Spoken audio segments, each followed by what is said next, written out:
ಬರ ಪರಿಹಾರ ಕ್ರಮಗಳನ್ನು ತುರ್ತಾಗಿ ಜಾರಿಗೊಳಿಸಬೇಕು. ಉಪಚುನಾವಣೆಯಲ್ಲಿ ಗೆಲುವು ಸಾಧಿಸೋದಕ್ಕೆ ಇಡೀ ಸಚಿವ ಸಂಪುಟ ಬಾಗಲಕೋಟೆಯಲ್ಲಿ ಬೀಡು ಬಿಟ್ಟಿದ್ದು ನಿಮಗೆಲ್ಲ ಗೊತ್ತಿರುವಂತಹ ವಿಷಯ. ಆದ್ರೆ ಇಷ್ಟು ದಿವಸ ಆಯ್ತು ಮಳೆ ಆಗ್ಲಾರ್ದ ಈ ಕಾಂಗ್ರೆಸ್ ಸರ್ಕಾರ ಬರಗಾಲದ ಸಂಕಷ್ಟದ ಸಂದರ್ಭದಲ್ಲಿ ಜಿಲ್ಲೆಯತ್ತ ಗಮನನೂ ಇಲ್ಲ, ಒಬ್ಬ ಮಂತ್ರಿನೂ ಇಲ್ಲ. ಇದು ರೈತರ ಮೇಲಿನ ಸರ್ಕಾರದ ನಿರ್ಲಕ್ಷ್ಯವನ್ನು ತೋರಿಸ್ತಾ ಇದೆ ಅಂತ ಹೇಳಿದ್ರೆ ತಪ್ಪಾಗ್ಲಿಕ್ಕಿಲ್ಲ. ರಾಜ್ಯದಲ್ಲಿ ಜೂನ್ ತಿಂಗಳಲ್ಲಿ 45% ಮಳೆ ಕೊರತೆ ಆಗಿದೆ. ಗ್ರಾಮೀಣ ಆರ್ಥಿಕತೆಗೆ ಭಾರಿ ಹೊಡೆತ ಬಿದ್ದಿದೆ. ಬಿತ್ತನೆಗೆ ಸಿದ್ಧರಾಗಿದ್ದ ರೈತರು ಮಳೆ ಕೊರತೆಯಿಂದ ಬಿತ್ತನೆ ನಡೆಸಲಾಗದೆ ಸಂಕಷ್ಟದಲ್ಲಿದ್ದು, ಹಲವೆಡೆ ಮುಂಗಾರು ಮಳೆಯನ್ನು ನಂಬಿ ಸಾಲ ಮಾಡಿ ಬಿತ್ತನೆ ಮಾಡಿದ ಬೆಳೆ ಮೊಳಕೆ ಒಡೆಯದೆ ಒಣಗಿದೆ. ಇದರಿಂದ ರೈತರು ತೀವ್ರ ಆತಂಕದಲ್ಲಿ ಇದ್ದಾರೆ. ಈಗ 2 ದಿನ 3 ದಿನ ಆಯ್ತು ಜಿಟಿ ಮಳೆ ಸ್ವಲ್ಪ ಮಳೆಗಾಲದ ಕಳೆ ತಂದಿದೆ ಅಂತ ಹೇಳಿದ್ರೆ ತಪ್ಪಾಗ್ಲಿಕ್ಕಿಲ್ಲ.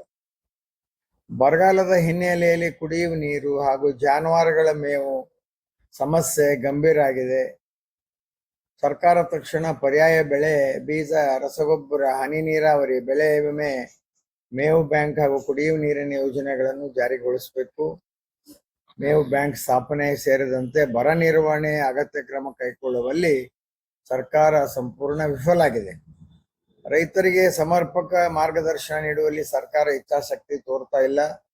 ಸ್ಮಾರ್ಟ್ ಯೋಜನೆಗೆ 7,500 ಎಕರೆ ಫಲವತ್ತಾದ ಕೃಷಿ ಭೂಮಿ ತಗೋಬೇಕು ಅಂತ ಹೇಳಿ ಮುಂದಾಗಿ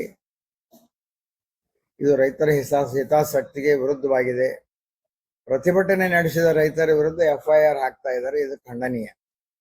ಉತ್ತರ ಕರ್ನಾಟಕದ ರಾಯಚೂರು, ಕಲಬುರಗಿ, ಬೀದರ್ ಹಾಗೂ ಬಾಗಲಕೋಟೆ ಜಿಲ್ಲೆಗಳಲ್ಲಿ ಭೀಕರ ಬರದಿಂದ ಲಕ್ಷಾಂತರ ಹೆಕ್ಟೇರ್ ಪ್ರದೇಶದಲ್ಲಿ ಬಿತ್ತನೆ ಆಗಿಲ್ಲ. ಇಂಥ ರೈತರಿಗೆ ಎಕರೆಗೆ 50,000 ಪರಿಹಾರ ಕೊಡಬೇಕು ಅಂತ ಒತ್ತಾಯ ಮಾಡ್ತೇವೆ. ರಾಜ್ಯದಲ್ಲಿ ಕೃಷಿ ಬಿಕ್ಕಟ್ಟು ಉಲ್ಬಣಗೊಂಡಿದ್ದರೂ ಪೂರ್ಣಾವಧಿಯ ಕೃಷಿ ಸಚಿವರಿಲ್ಲ. ಕಾವೇರಿ ನೀರಿನ ಹಂಚಿಕೆ ವಿಚಾರದಲ್ಲೂ ರೈತರ ಹಿತ ಕಡೆಗಣಿಸಲಾಗಿದೆ. ಚುನಾವಣಾ ಭರವಸೆಯಂತೆ ಸಂಪೂರ್ಣ ಕೃಷಿ ಸಾಲ ಮನ್ನಾ ಜಾರಿಯಾಗಿಲ್ಲ. ಬರ ಪರಿಹಾರ ವಿತರಣೆಯಲ್ಲಿ ಇಲ್ಲಿವರೆಗೂ ಕೂಡ ಸಮರ್ಪಕವಾಗಿ ದೊರೀತಾ ಇಲ್ಲ. ರೈತ ವಿದ್ಯಾನಿಧಿ, ಕಿಸಾನ್ ಸಮ್ಮಾನ್ ಯೋಜನೆಯ ಹೆಚ್ಚುವರಿ ನೆರವು ಸ್ಥಗಿತಗೊಂಡಿದೆ.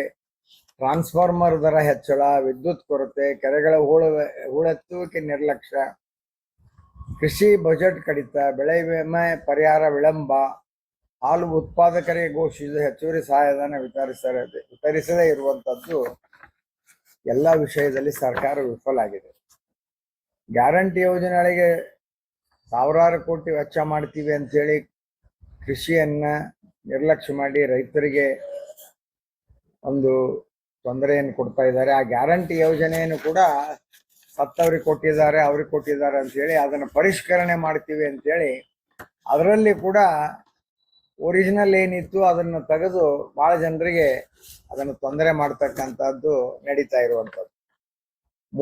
ಅಲ್ಲದೆ ಬಾಗಲಕೋಟೆಯ 3ನೇ ಯೂನಿಟ್ ಕಾಮಗಾರಿಗೆ ಸರ್ಕಾರ ವಶಪಡಿಸಿಕೊಂಡಿರುವಂತಹ ಭೂಮಿ ರೈತರಿಗೆ ಪರಿಹಾರ ಇಲ್ಲಿವರೆಗೂ ಕೊಡ್ತಾ ಇಲ್ಲ. ಕೋರ್ಟ್ ಆರ್ಡರ್ ಆದರೂ ಕೂಡ ಪರಿಹಾರವನ್ನು ಕೊಡ್ತಾ ಇಲ್ಲ.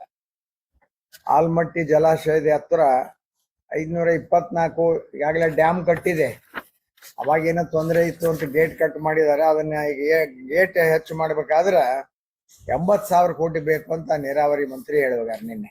ಅವರಿಗೆ ಬಹುತೇಕ ನೀರಾವರಿ ಬಗ್ಗೆ ಏನು ಗೊತ್ತೂ ಇಲ್ಲ ಮತ್ತು ಅವ್ರಿಗೆ ನೀರಾವರಿ ಬಗ್ಗೆ ಆಸಕ್ತಿನೂ ಇಲ್ಲ ಅಂತ ಹೇಳಿ ಹೇಳಿದ್ರೆ ತಪ್ಪಾಗ್ಲಿಕ್ಕಿಲ್ಲ. ರೈತರಿಗೆ ಮತ್ತು ಬೇರೆ ಬೇರೆ ಜನರಿಗೆ ಅನ್ಯಾಯ ಮಾಡ್ತಾ ಇದೆ. ಇದನ್ನೆಲ್ಲ ಬರಗಾಲ ಎದುರಿಸುವ ಸಲುವಾಗಿ ಯಾವ ಸಿದ್ಧತೆನೂ ಇಲ್ಲ. ಮೊನ್ನೆ ತರಾತುರಿಯಲ್ಲಿ ಒಂದು ಮೀಟಿಂಗ್ ಮಾಡಿ ಕುಡಿಯುವ ನೀರಿಗೆ 1 ಕೋಟಿ ಕೊಡ್ತೀವಿ ಅಂತ ಹೇಳಿ ಏನೋ ಒಂದು ತೀರ್ಮಾನ ಮಾಡಿದಾರೆ. ಅದು ಆಯ್ತಾರ ದಿನ ಸಂಡೇ ಬರಗಾಲ ಮೀಟಿಂಗ್ ಮಾಡ್ಯಾರ.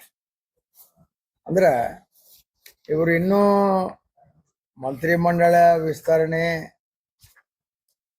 ಕೇಂದ್ರ ಸರ್ಕಾರದ ವಿರುದ್ಧ ಗಲಾಟೆ ಮಾಡೋ ಮೂಡ್ನೊಳಗೆ ಆಧಾರ ವಿನಃ ತಾವು ತಮ್ಮ ಸರ್ಕಾರ ಆಗಿ ಏನ್ ಮಾಡಬೇಕು ಅನ್ನೋದ್ರ ಕಡೆ ಲಕ್ಷ್ಯವನ್ನ ಕೊಡ್ತಾ ಇಲ್ಲ.